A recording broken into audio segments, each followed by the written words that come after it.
ছোট বড় সবাই কিন্তু জর্দা সেমাইটা অনেক বেশি পছন্দ করে। তো সেটাই আজকে তোমাদের সঙ্গে শেয়ার করব। তো হ্যালো এভরিওয়ান, আসসালামু আলাইকুম, welcome back to my channel নীলতন্নিতে সবাইকে স্বাগতম জানিয়ে আজকে রেসিপি শুরু করতেছি। তো প্রথমে নিয়ে নিয়েছি নারকেল, চিনি, সেমাই, সাথে গুঁড়া দুধ, কিশমিশ আর দারচিনি, আর নিয়ে নিয়েছিলাম তেজপাতা। তো এটা আমি খুবই অল্প উপকরণে এবং অনেক কম সময়ে তোমাদের সঙ্গে রান্না করে দেখাবো যে কেমন করে রান্না করতে হয়। অবশ্যই তোমরা আমার রেসিপিটি ফলো করে বাসায় একবার হলেও ট্রাই করবা আর কমেন্ট করে জানাবা যে কেমন হয়েছে, ঠিক আছে? তো প্রথমে আমি একটা সেমাইটা ভাজি করার জন্য পাতিলটা বসাই দিলাম। আর এখানে দিয়ে দেব ঘি।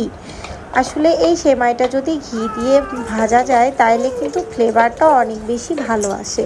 তো তোমরা অবশ্যই চেষ্টা করবা ঘি দিয়ে সেমাইটা ভাজার জন্য। তো যদি তোমরা সয়াবিন তেল দিয়েও ভাজতে চাও তাহলেও কিন্তু সমস্যা নাই। তো এখানে অনেকে বাদাম ইউজ করে, কিন্তু আমি বাদামটা পছন্দ করি না, তাই বাদামটা ইউজ করি নাই। তো ঘিয়ের মধ্যে প্রথমে আমি দারচিনি, এলাচ, তেজপাতা দিয়ে সেমাইটা দিয়ে দিলাম ভেজে নেওয়ার জন্য। তো অল্প আছে, খুব সাবধানতার সাথে কিন্তু ভেজে নিতে হবে, না হলে নিচে থেকে কিন্তু পুড়ে যেতে পারে। দেখা যাবে যে সেমাইটা পুড়ে গেলে কিন্তু খেতে ভালো লাগবে না, তিতা তিতা লাগবে। তো তাই একটু সাবধানতার সঙ্গে অল্প আছে সেমাইটা কিন্তু ভেজে নেবে। আর সেমাইটা একটু লাল লাল করে ভেজে নেওয়ার চেষ্টা করবে, তাহলে দেখা যাবে যে কালারটা অনেক বেশি সুন্দর আসে। তো এখানে সেমাইটা আমি ভাজি করে নিচ্ছিলাম। তো এই যে আস্তে আস্তে কিন্তু আমার সেমাইটা লাল লাল হয়ে আসতেছে। তো তোমরাও কিন্তু এইভাবেই ভাজি করে নেবে। আর এই ফাঁকে বলে নিই যে আমার চ্যানেলটা কিন্তু সাবস্ক্রাইব করতে তোমরা কিন্তু ভুলবে না বন্ধুরা, ঠিক আছে? তোমরা কিন্তু সবাই আমার পাশে থাকবে আর চ্যানেলটা অবশ্যই সাবস্ক্রাইব করে দেবে। তো এখানে দিয়ে দিলাম গরম পানি। অবশ্যই গরম পানিটাই ইউজ করবে, ঠান্ডা পানি কিন্তু দেয়া যাবে না। আর এখানে দিয়ে দিলাম চিনি। চিনিটা তোমাদের স্বাদ মতো, তোমাদের যদি মিষ্টি অনেক বেশি পছন্দ লাগে তাহলে কিন্তু চিনিটা বাড়িয়ে দিতে পারো, আবার কম লাগলে কম দিতে পারো।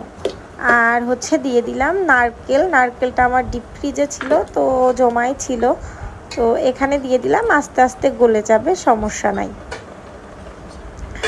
তো আমি এখানে একটু সেদ্ধ হওয়ার জন্য ঢেকে দিয়েছিলাম। দিয়ে দিলাম একটুখানি লবণ। লবণ একটুখানি দিলে আর কি আমার কাছে মনে হয় যে ভালো লাগে। তো এখানে একটু নেড়ে চেড়ে আবার কিন্তু আমি ঢেকে দিব। তো পানিটা প্রথম পর্যায়ে একটু কম দেবে, বেশি দিলে দেখা যাবে যে একদম গলে যেতে পারে। তো তাই পানিটা তোমরা একটু আন্দাজ মতো প্রথমে একটু কম দিয়ে নেবে। তো এখানে দিয়ে দিলাম গুঁড়া দুধ। গুঁড়া দুধটা এই পর্যায়ে দিয়ে দিতে হবে।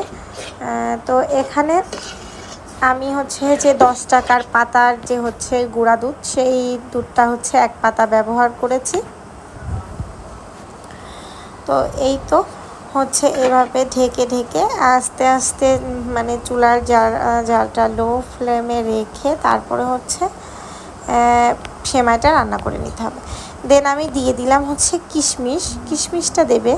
এই তো হয়ে গেল, দেখতে পাচ্ছ অনেক বেশি কিন্তু ঝরঝরা, আর সাথে কিন্তু অনেক বেশি নরমও ছিল। একদম মানে যে শক্ত খিচখিচা এমন না, নরম, সাথে ঝরঝরা।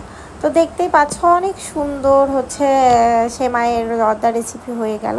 তো ধন্যবাদ তোমাদের সবাইকে আমার ভিডিওটি এত সময় করে দেখার জন্য। পাশে থাকবে।